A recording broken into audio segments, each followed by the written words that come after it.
give kindness, spread glitter, share love with people that you interact with on a daily basis, whether it's somebody that you live with or whether it's somebody that you just meet at the corner store. This podcast encourages and empowers you to create your own unique real story, develop your own unique real statement, and discover your own unique real self. The power is yours. Good afternoon. Summer while work. Previously, episode 365 of the 12-Minute Convos podcast way back in 2016. Then we reconnected face-to-face in Salt Lake City, July 2018.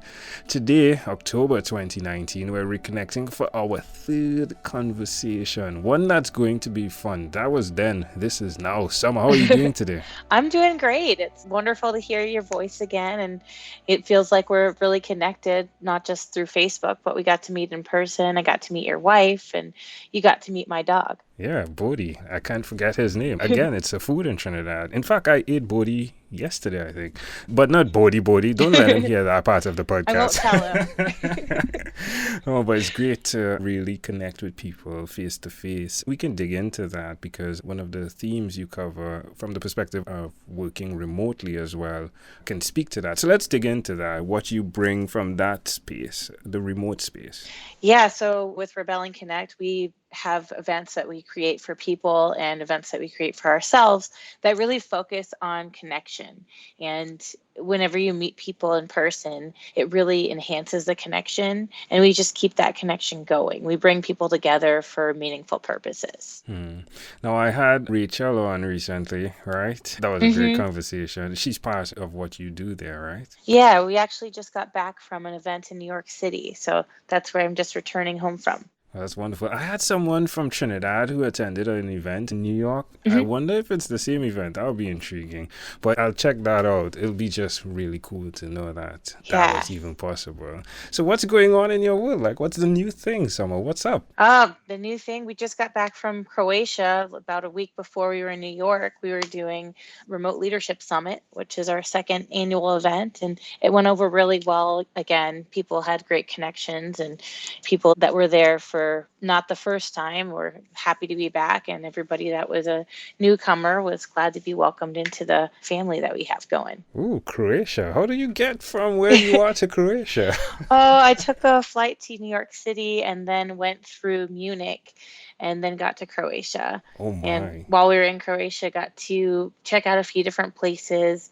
The event was in Beograd na Moru, but we also were in Split hanging out there before the event started. And then I did a little bit of island hopping with one of the other attendees. We went to check out Hvar, which is a relatively small island off of the coast. Sweet. Now there's a daring part of you. Like when you look back over the last 3 years, how do you look at the younger version of you? And are you forgiving to that younger version of Summer? I don't really feel like any mistakes have been made, just learning experiences, everything that you do in life. I think some people regret things that have happened in the past, and I feel like looking forward to the future and growing from experiences is really the best way to go. So there's nothing I can really say that I have to regret or forgive from my past, just love that I'm continuing to learn and move forwards and grow. That was the word I typed in here in preparing for this conversation. Love. It felt as though it was your word. You walk in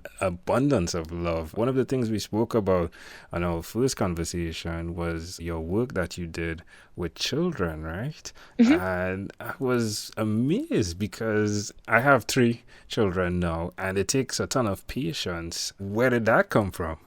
I don't know. I have a lot of patience for children. When I was growing up, I helped out in the church, and as soon as they were allowing me to go help in the nursery, I helped there. And at one point I was a preschool teacher. I've been a soccer coach. I just really love spending time with children and seeing them grow. It's a really wonderful and blessing experience. Of course, I don't have any kids of my own at the moment, but at some point in the future, maybe. That's wonderful. I remember your boyfriend as well, Kyle, right? You guys went to Japan, I think, right after we spoke, if I'm not mistaken. Kyle's actually my brother-in-law, Your But brother-in-law. yes, but John Struber is my fiance now. We got engaged in Japan. All So right. 3 more months and I will be Summer Struber. Oh my. So I mean, like, how are you feeling now that you're a fiance? Yes.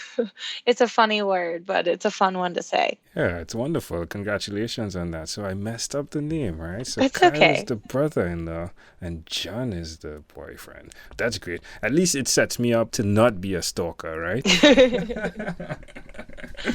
So all is well in your world, would you say? And it's a conversation that I'm having with others. And let's do this one first, the conversation of setting up your business in a way where it's not you dying at the wheel, driving, killing yourself out, sacrificing everything, where you've now evolved into managing your business from the perspective of, all right, let me focus on this particular side of the business. Is that something you've seen evolved in your life? Yeah, there's definitely points in the business where you kind of get sucked underneath the wheel, I think is how you explained it.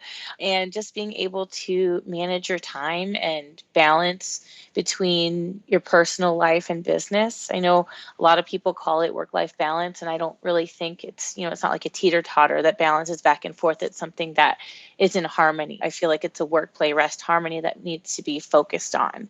And there are certain times in my life where I'm not as harmonious about that doing that, but I feel like I'm doing a pretty good job at that right now. An over complimenter, someone that gives compliments to strangers. How has that affected your life when you look back from now to then? It brings a lot of smiles. And, at the event that we were just in New York City, it's called the Event Planner Expo. Gary Vee was one of the speakers, and he said, kindness is always right. And I believe that's something that moves everybody forwards. I love that.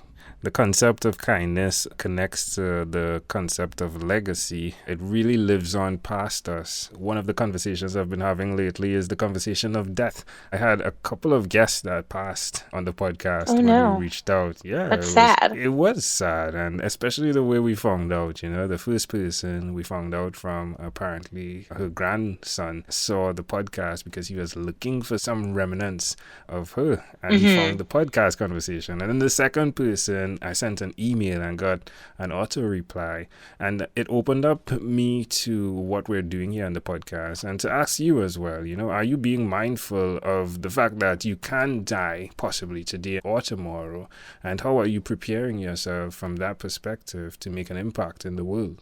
I feel like always giving everything that you can, without giving too much of yourself and still being mindful to put yourself as a number one in a certain way, but also to not be selfish, to give everything that you can to the people around you, to focus on, there's certain people that may not serve you, that have served you in the past, and maybe it's time to move on from them, but just to give kindness, to spread glitter, to share love with people that you interact with on a daily basis, whether it's somebody that you live with, whether it's somebody that you work with, or whether it's somebody that you just meet at the corner store. Some of you are a beautiful person. I do appreciate you. Again, it was great meeting you both from my wife. And then you forgot your water bottle, right? Which was Yes. like your favorite water canister. I'll tell you, I And I was still like, have it. oh my. I was like, all right, if she forgets this, okay, I'll have to keep it for her. And then she'll have to come get it in Trinidad, right? Which is like a great reason to come to Trinidad, That right? would be a good reason. But it speaks so much to how you treasure things that are responsible for your success. How do you ensure that you're keeping those things in tab in your life, Summer? Just making sure to hang on to not just items that are important to you, like my water bottle, like a favorite guitar stick that I have from a favorite drummer of mine, but to keep in touch with the people that you love. Sending a text out to somebody just to wish them a happy day, making sure that you're spreading the love from yourself into the lives of people that you may not see on a daily basis. And I'm not somebody who tends to make a ton of phone calls because I make so many phone calls for work, but then realizing that, hey, I want to call my mother-in-law to be.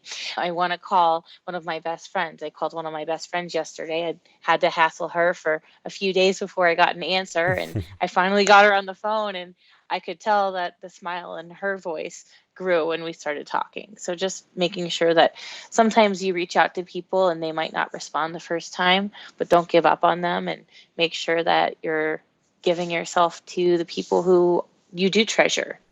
Rebel Connect, right? It's Yeah, like you need to be rebellious with connecting, and it's growing even more challenging, but you need to be rebellious because sometimes people don't even realize how much they need that connection, don't they? exactly. A lot of people forget that. And sometimes when people get sad or run into struggles, they'll withdraw from connecting, and it makes it even harder for them to move forwards. So having to kind of poke and prod a little bit to help people stay connected with themselves, others, and the planet is really important. Love it. Summer, you couldn't have gotten a better name.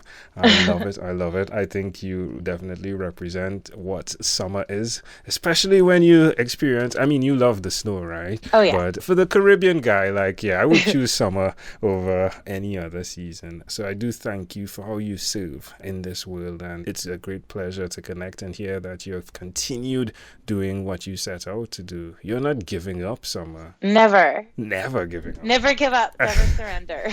And that's amazing. So from me to you, from our amazing audience, thank you. Thank you for the inspiration and the motivation. In closing, is there anything else you'd like to share with our amazing audience? Just reminding people to keep that smile on their face, because you never know who you're going to affect with that beautiful smile. Well, there we go. Summer Weirich again. A pleasure. I treasure. Thank you for being on What is Inspired by 12-Minute Convos with Angel Jones. This podcast is produced by Pod Edits. Visit podedits.com for professional podcast publishing.